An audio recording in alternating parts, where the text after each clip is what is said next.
Okay, so Bell-LaPadula model, essentially for the mandatory access control, this is the model. Essentially, back in the 40s and 50s, they came up with this model that identified if we're going to have an organization that requires, a high level security and in kind of an inflexible method of doing things, this is the model that approaches that. So for the exam, they're going to give you some scenario. They're going to explain to you the level of classification, or they're going to talk about people having different types of clearances, and then this is the model that actually defines that.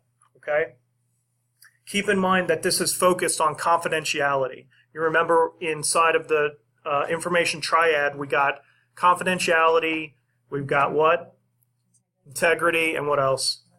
And availability, okay? So for the confidentiality and integrity piece, these models are referencing confidentiality in this case.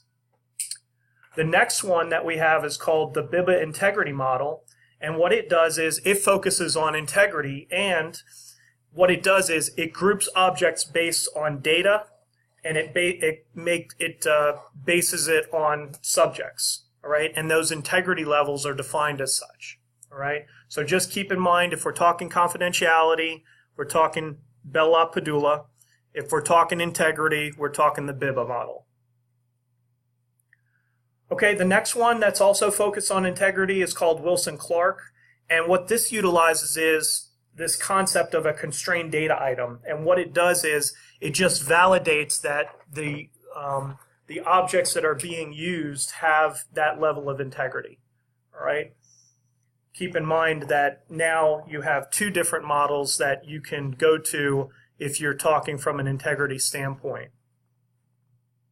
And then finally, the Brewer-Nash model, it provides an opportunity to prevent conflicts of interest from occurring. And it's also known as Chinese wall because it essentially separates groups from each other from causing problems. Like, for example, if you were to go into an organization and one organization is servicing two of the same customers, there may be a conflict of interest due to that. And so what the Chinese wall does is it essentially quarters off one of the groups and only allows one group to access that individual customer at a time. Okay? And that prevents a lot of different issues from occurring that potentially could get you trouble from a legal standpoint. Okay, a couple of security principles and properties that we're going to introduce here is called the simple security property. So if we're talking about security levels, if we're talking about like unclassified, secret, top secret, and so forth, no read up means what? Anybody have an idea? So if I'm at the secret level, what does no read up mean for me? Okay. And so that also applies for both like the commercial side as well. So even though we've got unclassified, secret, and top secret, we could have on the commercial side, we could have same levels, and it would prevent somebody from reading more confidential type of information, right? They like to kind of just ask, hey, what is the star property, or what is the simple security property of those, and then give you different answers relative to that. So just recognize what it means. Okay, the star property then means not only can you not read up, but you also can't write down. And so that makes sense, right? If you look at it from a classification level, if I'm at a secret level, I can't write down to unclassified. Okay, or if I'm at top secret, I can't write down to secret. And then finally, discretionary security property. This essentially allows you kind of have a matrix that tells you which things you're allowed to do and which things you're not allowed to do. Okay, so just recognize what those mean.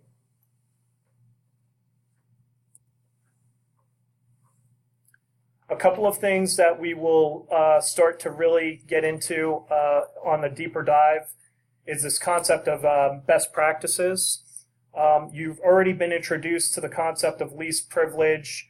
We've also talked a little bit about separation of duties.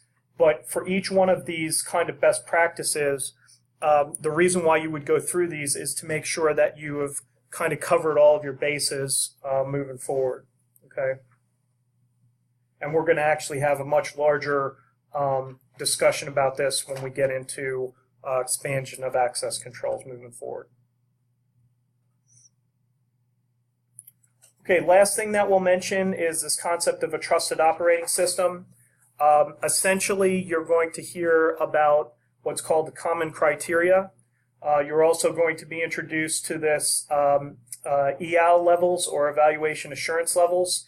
And essentially what that means is, like, what level of development is a product, all right? And just recognize when we say we're at evaluation level 4, it just means that that product has been, methodically designed, tested, and reviewed, and there's specific definitions for each one of those. So in the book, they'll talk about this, but for the exam, know the definitions of each level.